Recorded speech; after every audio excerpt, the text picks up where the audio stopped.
All right, so I've been joined by Sandister Tei, who is the host of Tech and Social Media Trends on City CBS. And she's going to be discussing with us on this segment about the technology buzzwords of 2019, all the different things that happened this year in terms of new stuff that has come up.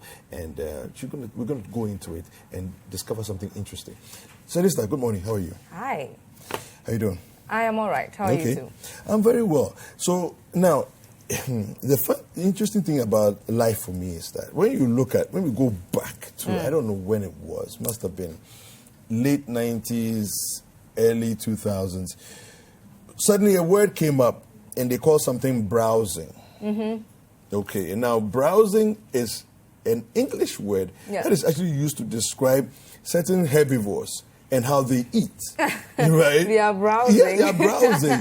And then it became a technology word. Yes. Right? Yes. So, okay, so now 2019, I'm sure there's quite a few of those that have also come. Yes. You know, words like mouse came, words, browsing, mouse. There's so many different things that are taken from regular, but everyday words. Let's take a look at what is happening in 2019. Yes, so I picked out some of the jargons and the fashionable words, but nonetheless, they refer to very relevant things happening around us. Okay. And I can't do all of them, so I just picked 10. So in case your favorite was dropped or one that you are really curious about was dropped, apologies, but we don't have time, so I just picked about 10. All right. Some with local relevance and, of course, global relevance, So the first one I want to go for is artificial intelligence. Okay. Yes, so now technically AI. Yes, so if you hear artificial intelligence, you hear AI, or machine intelligence, we're basically talking about the same thing. Okay. So technically, it's described as intelligence demonstrated by machines, in contrast to intelligence demonstrated by or displayed by human beings. So imagine a human being sees fire, for example. It knows this is fire. Yeah. And then it sees fire on TV. It knows, okay, this is fire, but it's far from me. Yes. Will a machine be able to do the same? To detect that. Yes. So now that's what the machines are beginning to do. Now they are able to react and perceive things. Yes, in that order, just like how we human beings can do it. So yes, go. Yes. So I put an example out there. AI China, and we're looking at how artificial intelligence is being used in China to manage social life. So we're talking about erecting CCTV cameras in town. They see your face. With facial recognition technology, it's able to tell those who owe the state, those who have criminal records, and whatnot. And through this, they've been able to deny people access to airports, access to buses, public facilities, just because, artificial intelligence is working with facial recognition to just make sure they keep their societies safe. But of course, critics have their own, data privacy concerns and what exactly. So that's one demo of artificial intelligence. So if you hear artificial intelligence, it's not something simple things like this. Now there's also AI in some of the Google products that we use.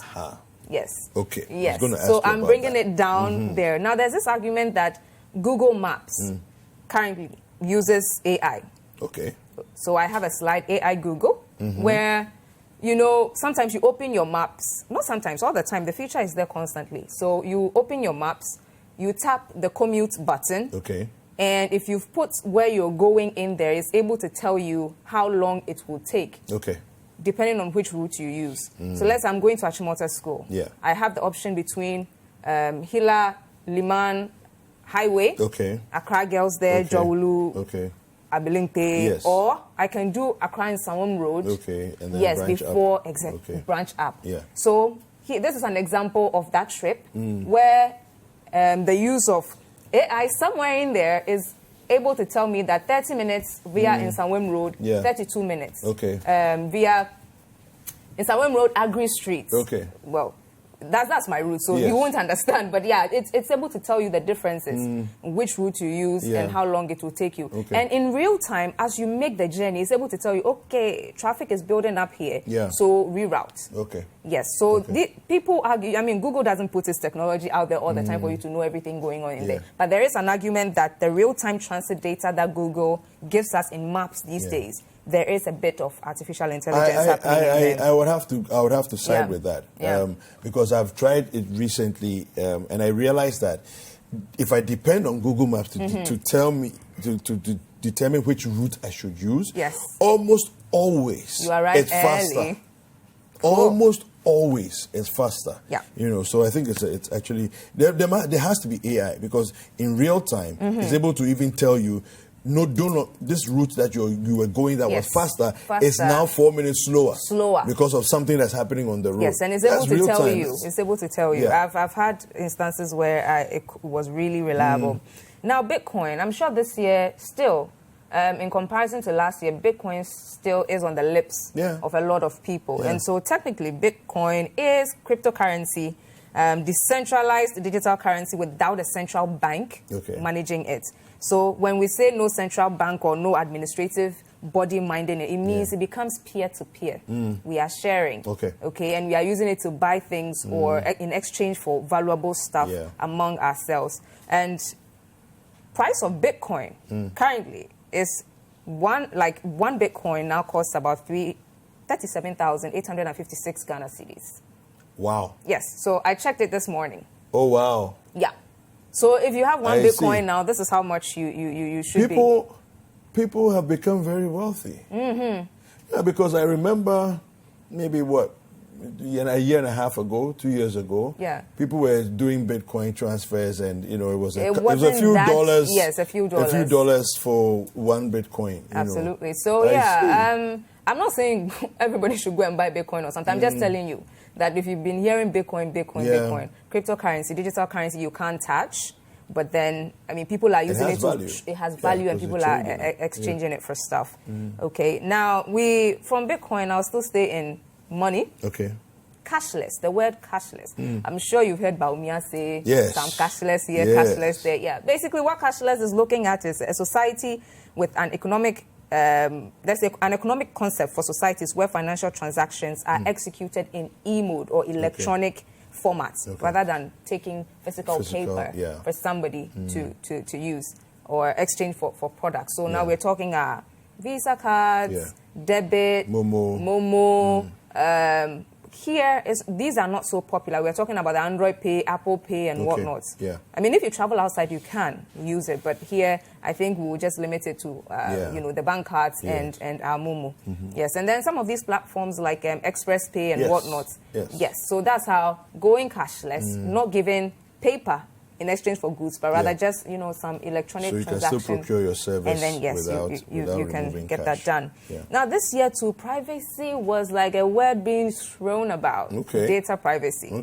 Yes, and technically it's defined as information privacy, the aspect of information technology that deals with the ability an organization or individual has to determine what data in a computer system can be shared with third parties.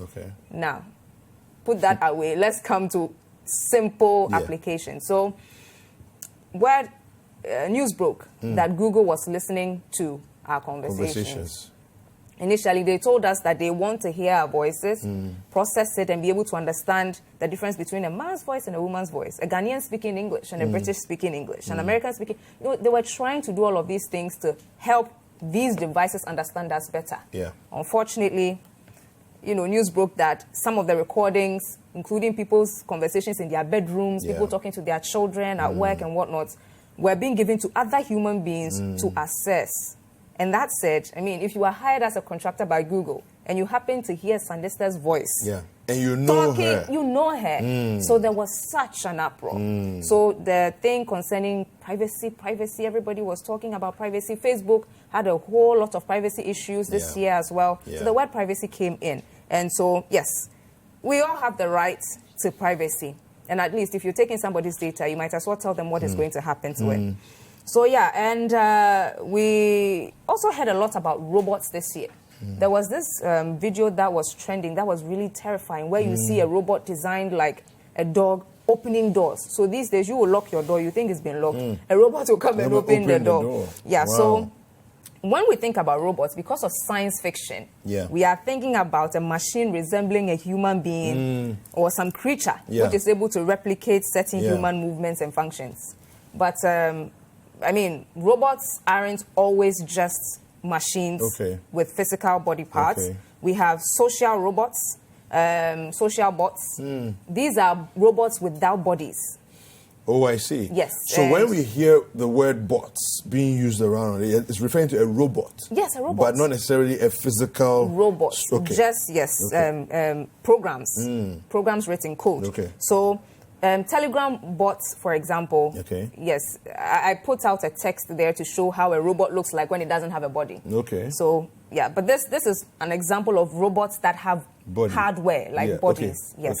But Telegram bots, yes. So this actually can function like a robot, but it doesn't have a body. Oh, I see. So when you hear bots, robots, it's not always that robots have physical bodies.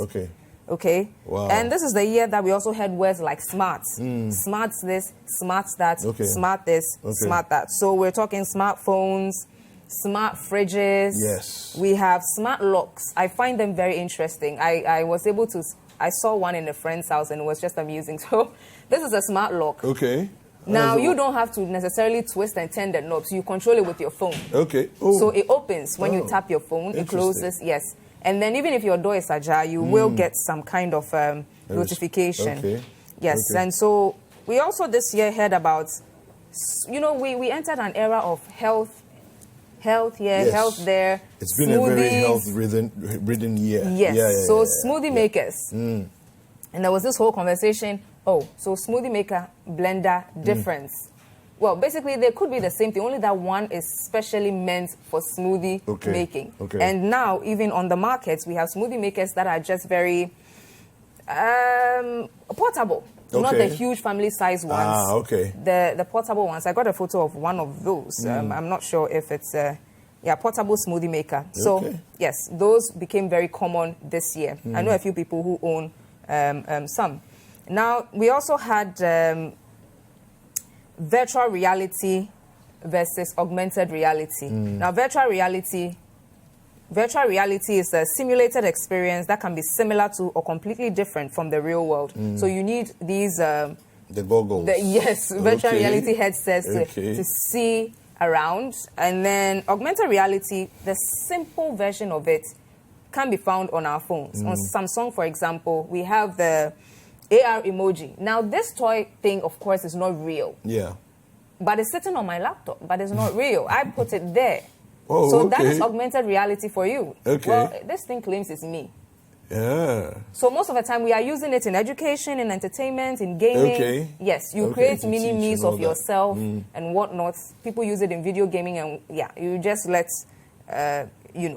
augmented reality take care of some of these things. So now, the last one here is self-driving cars. I think this year we heard a lot about self-driving cars. Yes, Tesla. The moment you hear self-driving cars, everybody's thinking Tesla. There are other brands, though, but Tesla is like all over. The lead brand currently. And I saw the new car that they had released, the Jeep. That one. Yes. that one. I'll call it that one. Very monstrous looking, if you ask me. I think they were defending the design because we're saying that if you want to stand out in the market, you can't look like everybody else, all the other pickups look a certain way, right? So the whole idea was to look completely different. So a quick note on smart, self-driving cars. So we have cars that sometimes they just warn you on what you are supposed to be doing while driving. Sometimes hands-on, it requires that you use the steering wheel. Sometimes hands-off, you can drive without the steering wheel, touching it.